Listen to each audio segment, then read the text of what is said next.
우리에게 주시는 주의 음성이 들려지는 귀한 말씀의 시간 되시기를 예수님의 이름으로 축복합니다. 사랑하는 성도 여러분, 우리는 매일매일의 삶 속에서 선택 가운데에 살아가게 됩니다. 오늘 무엇을 우선순위에 둘지, 오늘 어디에 갈지, 오늘 누구를 만날지, 이런 작은 선택들이 모여져서 우리의 삶의 방향을 정하게 되죠. 그런데 이러한 선택들을 우리는 그냥 하는 것 같지만 그 선택을 만드는 요소가 있습니다.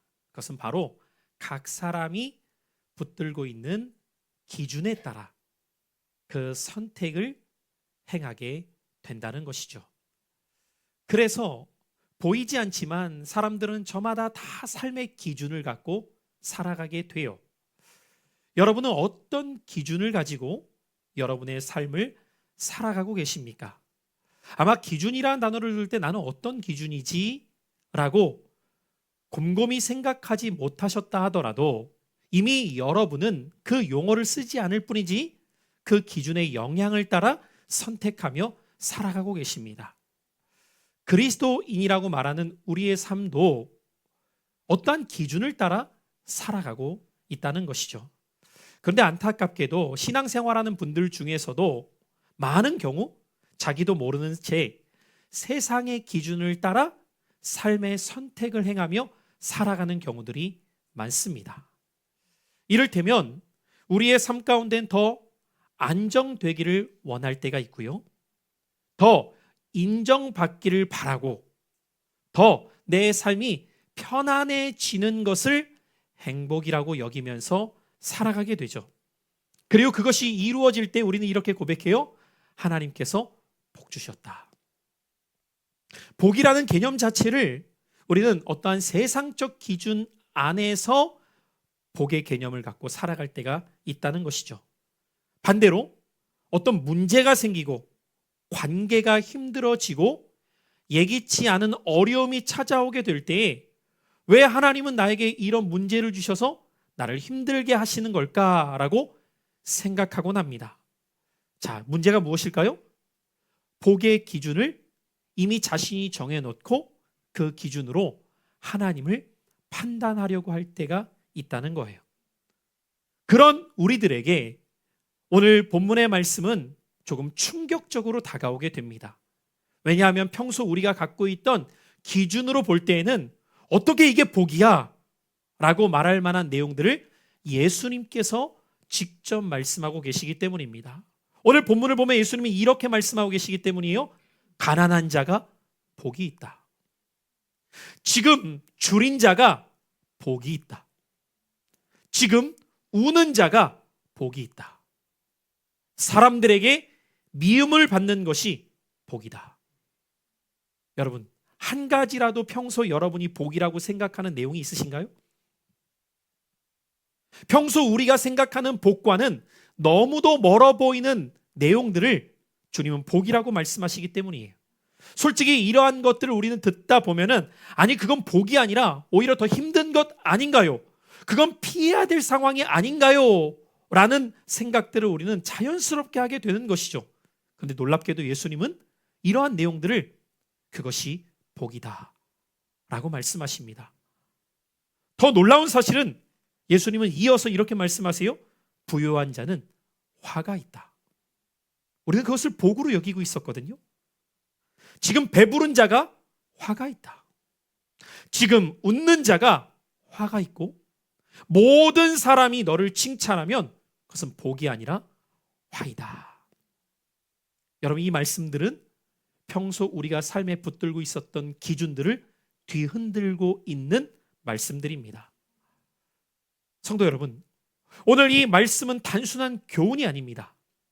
예수님은 이 말씀 가운데에서 예수를 따르고자 하는 사람, 다시 말해 제자는 어떠한 기준으로 살아가야 하는가를 선포하고 계시는 말씀입니다. 이 말씀에서 예수님은 우리에게 이렇게 질문하고 계시는 듯 보입니다. 너는 어떤 기준을 갖고 살아가고 있는가? 예수의 길을 따르고자 하는 너의 삶은 정말 그 길을 따라오고 있는 삶이냐라고 묻고 계신다는 거예요. 중요한 점은 예수님이 이 말씀을 모든 사람에게 하고 있었던 말씀이 아니라는 겁니다. 이 말씀의 배경을 보면 예수님은 밤이 새도록 기도하신 이후에 제자를 택하셨고, 그렇게 제자로 부르신 이들에게 이 말씀을 행하고 계셨다는 거예요.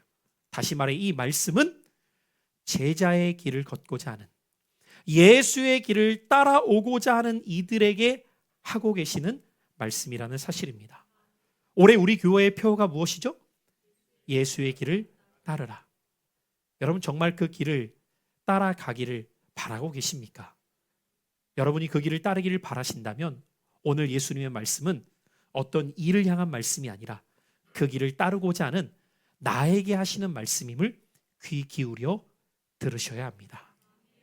오늘의 이 말씀은 편안한 삶을 원하는 이에게 하시는 말씀이 아니라 예수를 따르고자 하는, 제자의 삶을 살고자 하는 이들에게 주시는 말씀임을 기억하시며, 여러분이 정말 그 길을 따르기를 바라신다면 이 말씀이 오늘 나에게 주시는 주의 음성으로 붙잡는 시간 되시기를 축복합니다. 그런 의미에서 오늘 저는 이 본문의 말씀을 세 가지 관점에서 우리가 함께 생각해 보면서 제자의 삶을 살고자 하는, 예수의 길을 따르고자 하는 자의 요구되어지는 기준이 무엇인가를 우리가 함께 생각해 보고자 합니다. 첫 번째로 우리가 생각해 봐야 될 것은 나는 어떻게 제자가 되는가. 두 번째 우리가 함께 생각해 봐야 하는 것은 나는 어떠한 존재로서 부름을 받은 것인가. 그리고 세 번째로는 나는 어떠한 기준으로 살아가야 하는가. 하나하나 우리가 이 부분을 함께 오늘 본문을 중심으로 살펴보고자 합니다. 첫 번째로 나는 어떻게 제자가 되었는가. 오늘 본문의 말씀 12절로 13절의 말씀 같이 한번 주목해서 이 두 절의 말씀을 다시 한번 읽어보도록 할까요? 시작. 이때 예수께서 기도하시러 산으로 가사 밤이 새도록 하나님께 기도하시고 밝음에 그 제자들을 부르사 그 중에서 12를 택하여 사도로 칭하셨으니. 자, 따라해 보시겠습니다. 제자는 기도로 선택된 사람입니다. 제자는 어떤 사람이에요? 기도로 선택된 사람임을 기억하셔야 됩니다. 오늘 우리 본문의 말씀을 보면은 예수님께서 밤이 새도록 기도하신 이후에 제자를 선택하셨다는 내용이 기록되어져 있습니다. 자, 왜 예수님은 이토록 밤새 기도하셨는가를 우리가 먼저 생각해 봐야 돼요. 예수님은 누구십니까? 곧 하나님의 아들이십니다. 그런 분이 이렇게까지 기도하실 이유가 어디에 있었을까 하는 점이죠. 예수님은 복음서를 보면 중요한 일을 행하실 때에 행함이 먼저가 아니라 기도가 먼저이셨음을 우리에게 본으로 보여주시고 계십니다. 이것이 우리에게 주는 메시지는 분명합니다. 기도는 부족하거나 어떤 필요가 있는 사람이 행하는 것이 아니라 하나님의 뜻을 따르고자 하는 이가 행하는 것이 기도라는 것을. 예수님은 자신의 원함을 이루시기 위해서 지금 기도하고 계시는 것이 아니에요. 매우 중요한 결정, 제자를 부르고자 하시는 그 결정 앞에서 하나님의 뜻이 어디에 있는가를 분별하시고자 하는 거예요. 그 하나님의 뜻을 아시고자 밤이 새도록 주님은 간절하게 기도하십니다. 우리는 보통 기도를 이렇게 생각할 때가 있어요. 급한 일이 있을 때 기도하고 문제가 있을 때 기도한다고. 그런데 예수님은 언제 기도하시는가를 우리에게 이렇게 보여주고 계십니다. 인생의 중요한 선택 앞에서 기도가 필요하다는 거예요. 여러분, 본문에서 이 기도하셨다는 것은 어떤 요점이 아닙니다. 오늘 여기에서 예수님의 기도의 핵심은 어디에 있느냐? 하나님의 뜻에 자신의 생각을 맞추는 것. 그것이 지금 예수님의 기도의 핵심이었다는 거예요. 내가 원하는 것을 이루기 위해서 기도하고 계시는 것이 아닙니다. 내가 정한 어떠한 길을 하나님이 도와주셨으면 좋겠기 때문에 기도하고 계신 것이 아니었다는 것이죠. 예수님의 기도의 핵심은 어디에 있었냐면 하나님의 뜻이 어디에 있으신가를 맞추시기 위하여서 밤이 새도록 기도하시며 그분의 뜻에 자신의 생각을 집중하고 계시는 거예요. 그래서 예수님은 이 기도 가운데에서 하나님의 뜻을 간절히 구하고 계십니다. 여러분, 같은 길을 걸어가고 있더라도요, 그 길이 같지 않은 이유는 내가 앞서가면서 예수님 따라오십시오라는 신앙의 태도와 주님이 앞서가시며 그분을 따라가고자 하는 신앙의 태도는 절대로 같을 수가 없기 때문이죠. 여러분의 신앙의 주도권은 어디 있으십니까? 내가 앞서가면서 주님이 도와주시기를 바라고 있지는 않은지, 내가 무엇인가를 선택해 놓고 주님 이 일이 이루어지도록 함께 해달라고 바라고 있는지, 아니면 결정하기 전에, 선택하기 전에 주님의 뜻을 구하며 주님이 앞서가시며 이끄시는 대로 내가 따르기를 바라고 있는 신앙생활인지, 예수님은 하나님 아버지의 뜻을 향하여서 자신의 모든 방향성을 두고 그 뜻을 분별하여 행하도록 기도하고 계셨다는 거예요. 그렇게 간절히 기도하신 다음에 제자를 택하십니다. 여기서 본문에 택하셨다는 의미는 원어로 보니까 에클레오마이라고 하는 단어를 사용하고 있는데, 이 에클레오마이라고 하는 단어의 뜻은 무엇이냐면 목적을 두고 구별하여 선택하다라는 뜻을 갖고 있어요. 그러니까 지금 예수님께서는 제자를 택하실 때 원함대로, 느낌대로, 바람대로 행하셨던 것이 아니라 분명한 목적을 가지고 구별하여 선택하셨다는 거예요. 그 목적은 어떤 목적입니까? 하나님의 뜻이라는 분명한 목적 하에 선택하셨다는 거죠. 여러분, 이것을 우리가 믿는다면 제자는 우연히 세워지지 않는다는 것입니다. 제자는 하나님의 뜻과 목적 하에 선택받은 사람이 제자임을 기억하셔야 돼요. 여러분, 이것이 왜 우리에게 중요할까요? 보통 신앙생활하는 분들 중에서 이렇게 생각하는 경향이 있는 분이 계세요. 내가 예수 믿기로 선택했다. 내가 교회 나오기로 선택했다. 여러분, 물론 교회에 그렇게 마음을 갖고 나온 것은 중요합니다. 그런데 성경에 보면 예수님께서 이렇게 말씀하십니다. 내가 부르지 아니한 자는 내게로 올 자가 없도다. 내가 온 것 같지만 예수님이 여러분을 택해 주셨기 때문에 이 자리에 나오실 수 있으셨던 거예요. 예수님이 여러분을 부르셨기 때문에 여러분이 이 자리에 나와 예배하고 계시는 겁니다. 우리의 결단도 중요하지만 더 중요한 것은 내가 그분을 선택하기 전에 그분이 나를 선택하셨다는 거예요. 그분의 선택이 먼저입니다. 그 선택 가운데 결과적으로 우리는 반응했을 뿐이에요.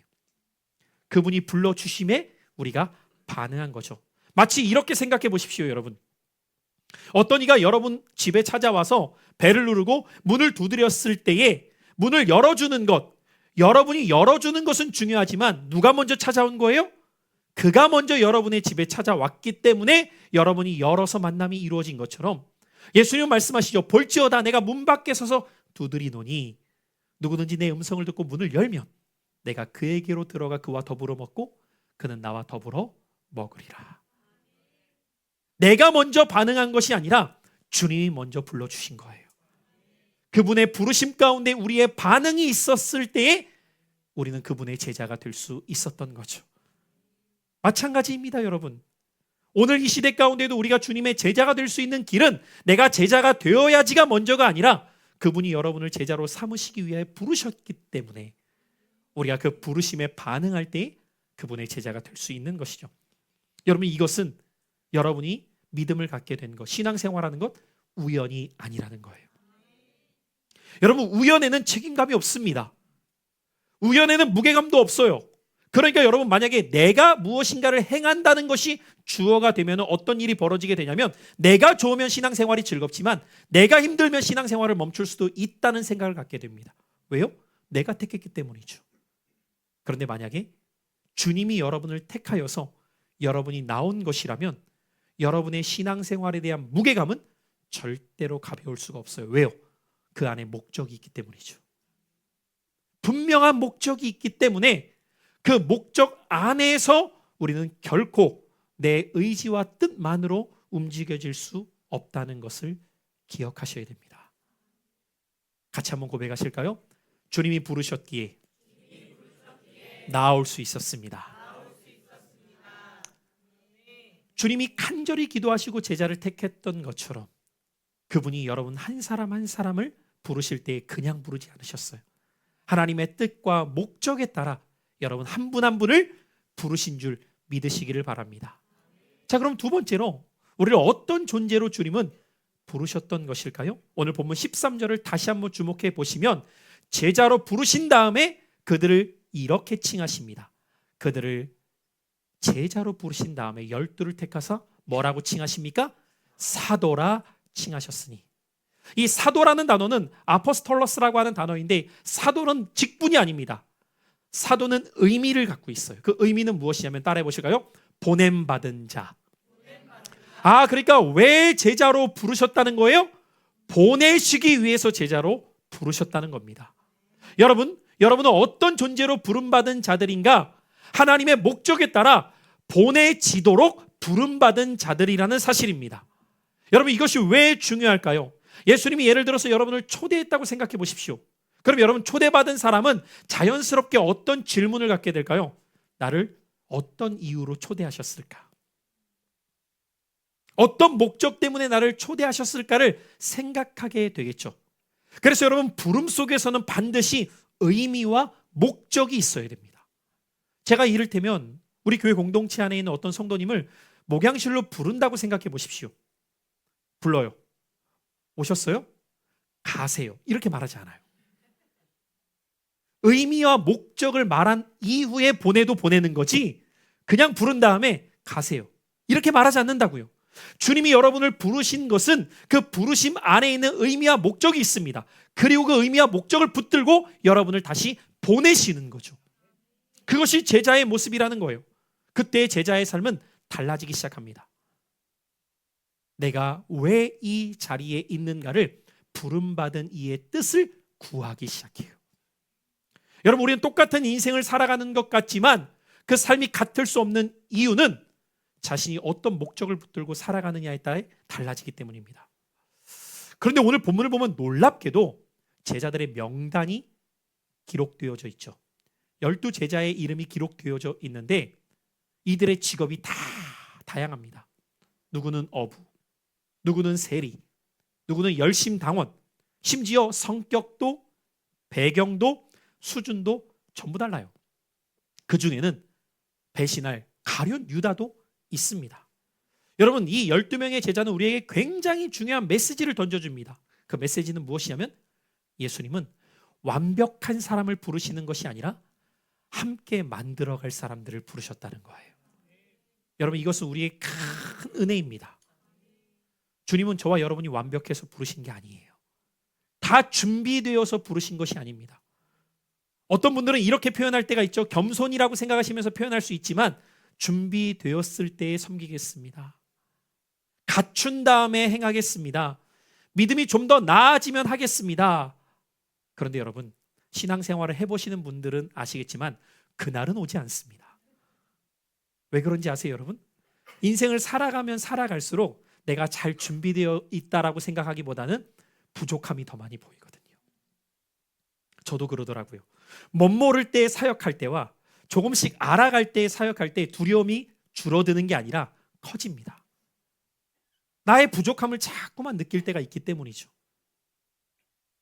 그래서 우리 주님은 준비된 사람, 완벽한 사람, 갖춘 사람을 부르시는 게 아니라 누가 보더라도 부족하고 모자라 보이는 사람이라 할지라도 그를 부르사 그를 빚어가십니다.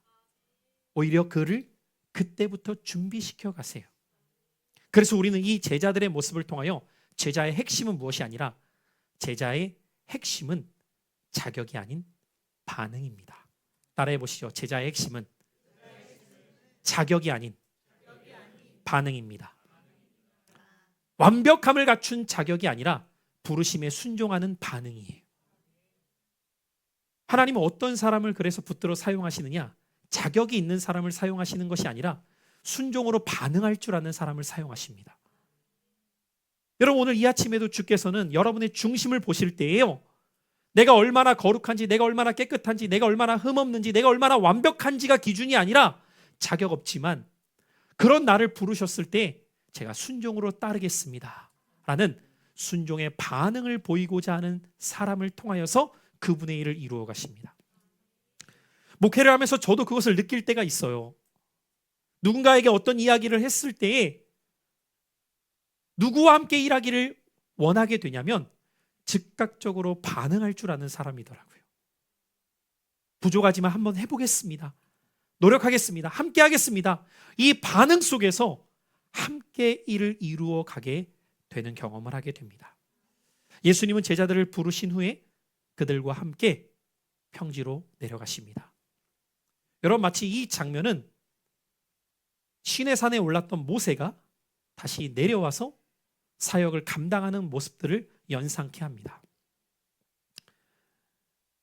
신학적으로 이 누가복음 안에는 출애굽의 역사를 새 출애굽의 역사로 나타내 보이시는 예수님의 모습을 모형적으로 곳곳에 많이 기록하고 있는데, 여러분, 시내산은 하나님의 임재가 있었던 장소였고 모세가 하나님과 대면하였던 장소였지만 그것이 목적지가 아니었습니다.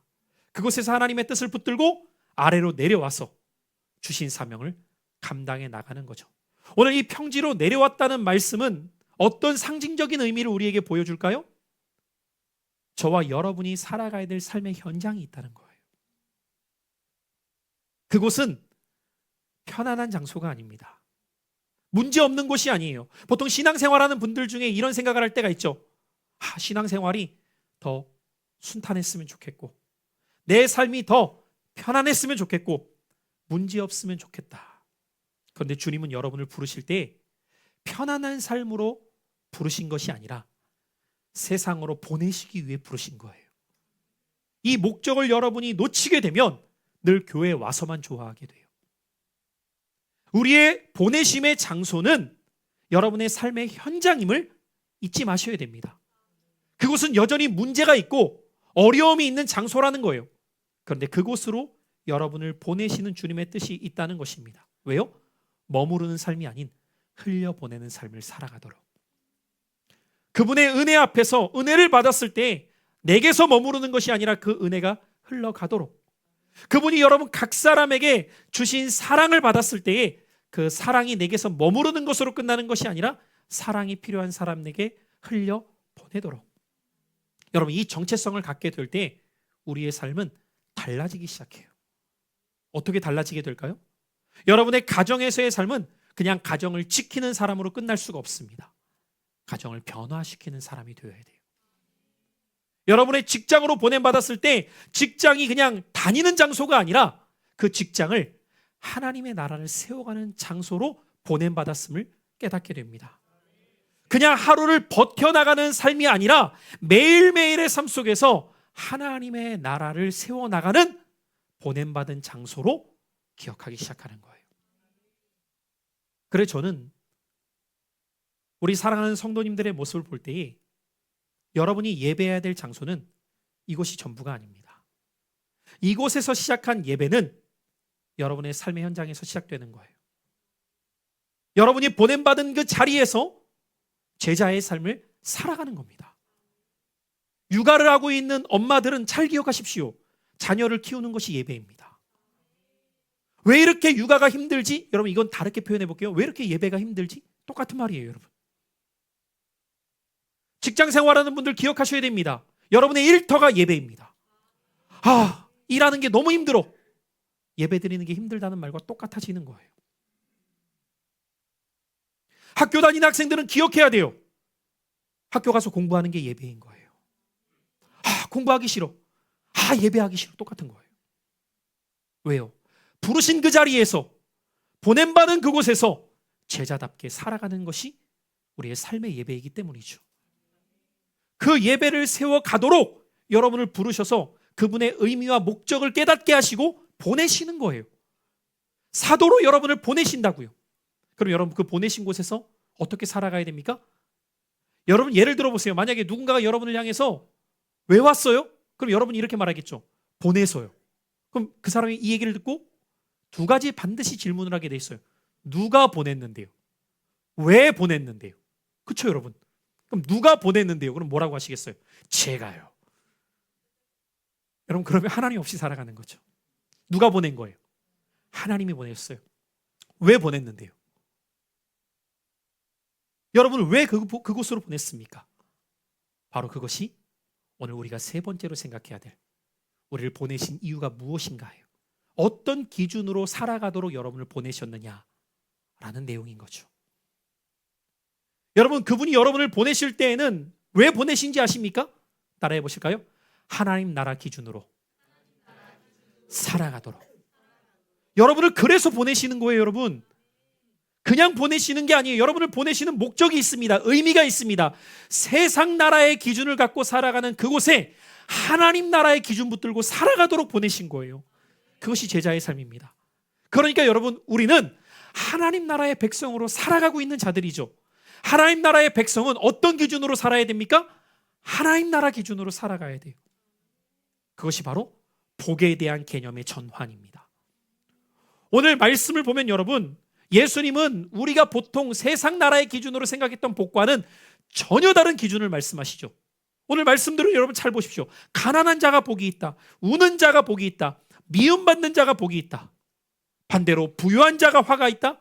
지금 웃는 자가 화가 있다. 모든 사람에게 칭찬받는 자가 화가 있다고 말씀하십니다. 우리가 당연하게 생각했던 삶의 기준을 뒤집어 엎어버리시는 거예요. 세상 나라의 기준과 하나님 나라의 기준이 얼마나 다른가를 우리에게 보여주고 있다는 것이죠. 여러분 한번 이 아침 솔직히 생각해 보십시오. 여러분에게 있어서 잘 사는 삶의 기준은 무엇입니까? 우리는 좋은 집에 살고 있으면 잘 산다고 말해요. 우리는 돈 많으면 잘 산다고 말해요. 우리는 대기업 다니고 있으면 잘 산다고 말한다고요. 그런데 오늘 말씀은 그것이 잘 산다고 말하지 않아요. 보통 일이 잘 풀리고 관계가 좋고 경제적으로 넉넉하고 사람들에게 인정받을 때 저 사람 잘 살아 이렇게 말하고 싶어지죠.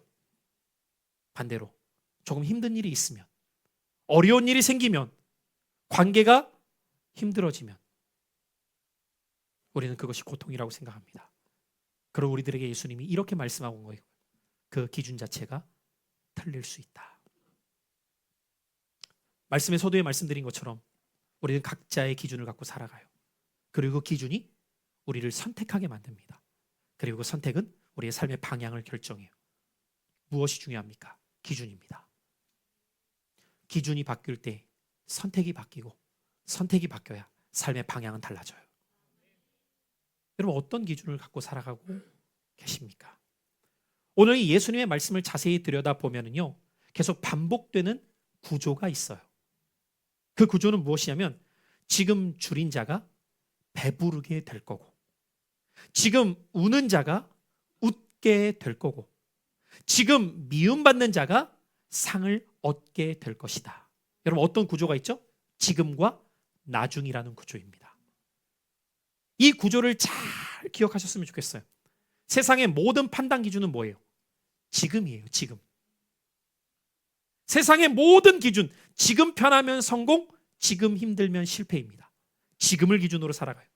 그런데 예수님은 이 기준을 어떻게 새롭게 하십니까? 하나님 나라의 기준은 지금이 아니라 영원이다. 지금을 바라보면서 해석하려고 하지 말고 영원을 바라보면서 해석할 수 있는 관점을 말씀하고 계시는 거예요. 마치 여러분 비유를 들어볼까요? 어린아이가 지금 공부하고 싶어요? 지금 놀고 싶어요?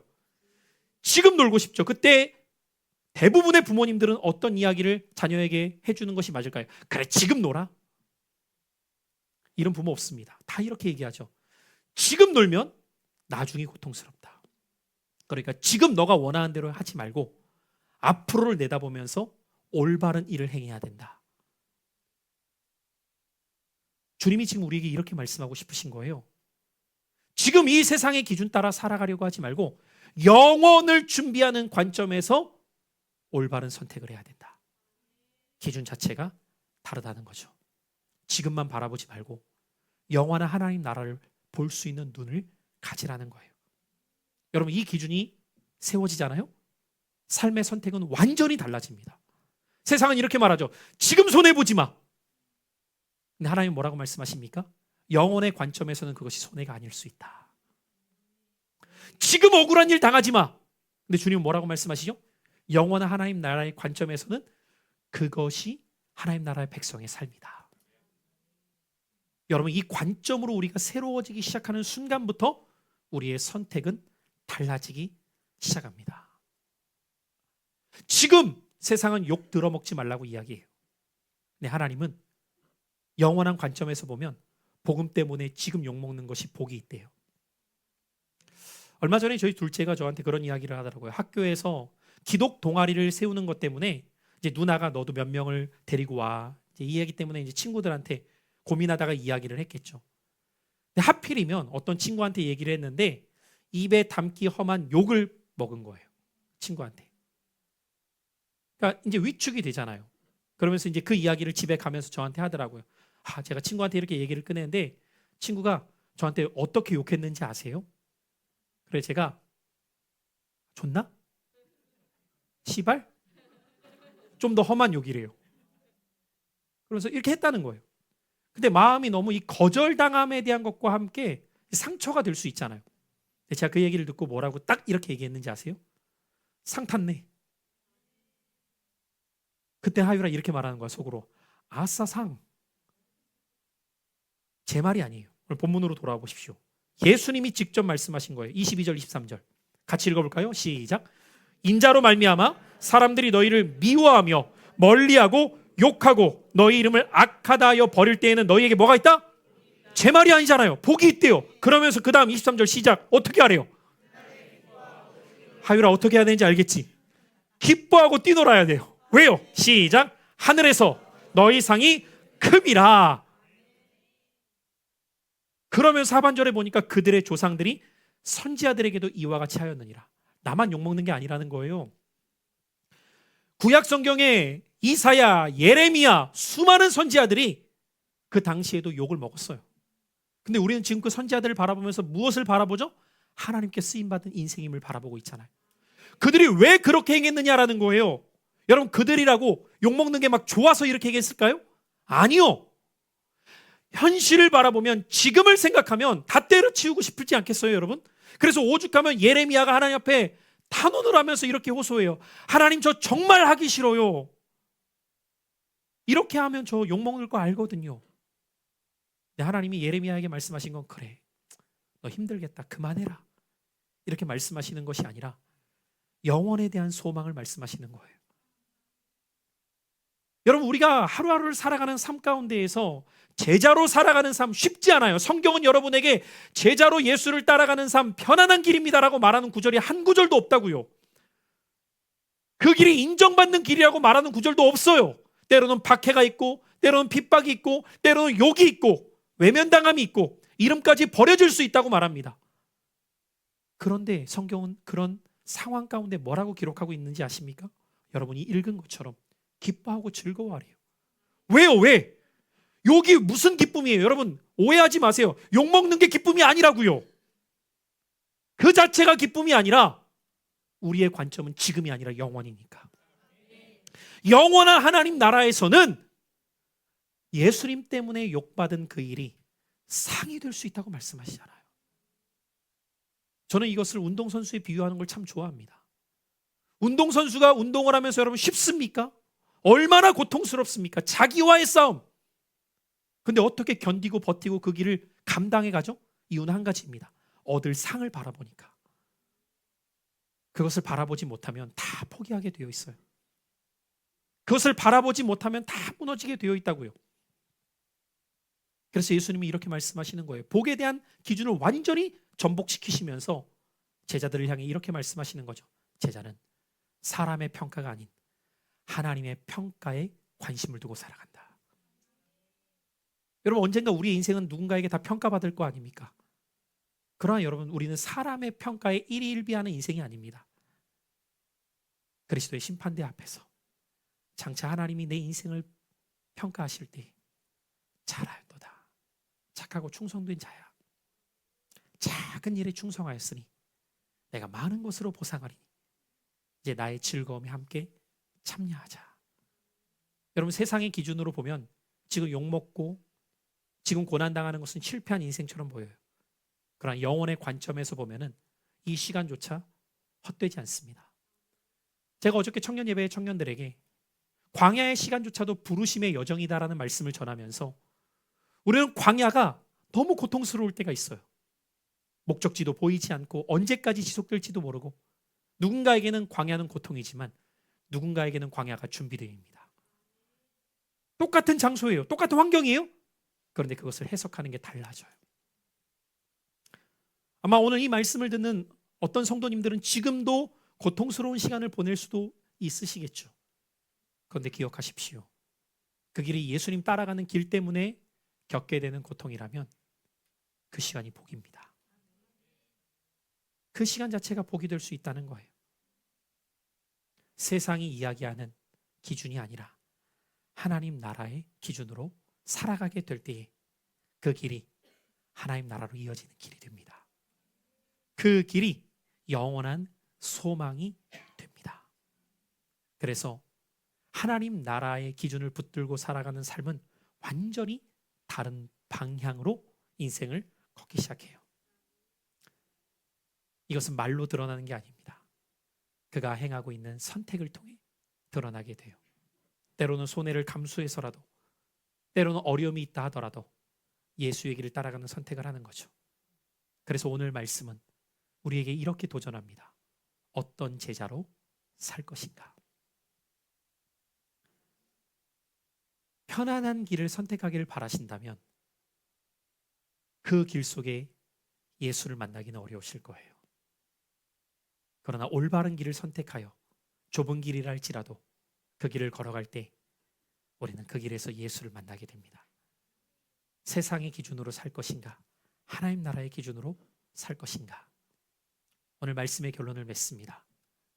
사랑하는 성도 여러분, 세상은 끊임없이 여러분에게 넓은 길, 편한 길을 말하며 그것이 복이라고 말할 겁니다.